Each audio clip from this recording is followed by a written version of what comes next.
ndijoyine lo mbutho ngoba ndikhangela into engaguqula ubomi belizwe.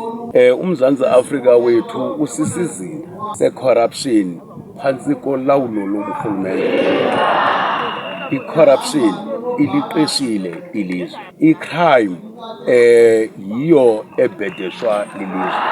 I decided ke okokuba mandike ndithathe isigqibo esisesinye ndikhangela umuntu othetha into eyahlukileyo kule ndiyibonayo. That ndiyinkosi lilungu lendlu yenkosi nengusekela sihlalo kulaa ndlu.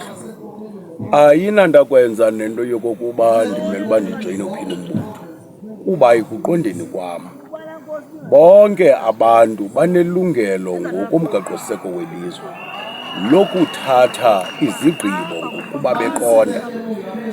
Neminye imibutho noba ayiyo MK, uba uya kwi-ANC uza kuxelelwa ngoRobert Sobukwe, nazo zonke Nelson Mandela, you name them, ziinkosi ezathatha isigqibo zokuthi ukukhulula ilizwe mazizibandakanye nombangazwe.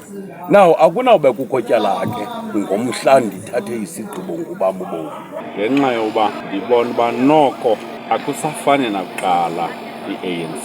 Xa uthetha unqanda izinto ezingalunganga uye unuke umzondo. Ndabona ndahlala ixesha elide ndicinga ukuba ndingazikhangelela phi ikhaya, ndamamela ndaqiqa ndabona ukuthi i-MKP lelona khaya ngokuva iintetho nangentlonipho yamakhosi nangentlonipho yabantu jikelele. Ndafumanisa futhi ukuthi umkhondo abantu bayalingana, abanezinto nabangenazinto. Yandenza ke loo nto ndabona ukuthi nali ikhaya endinoba kulo kuba ndikhule ngolo hlobo.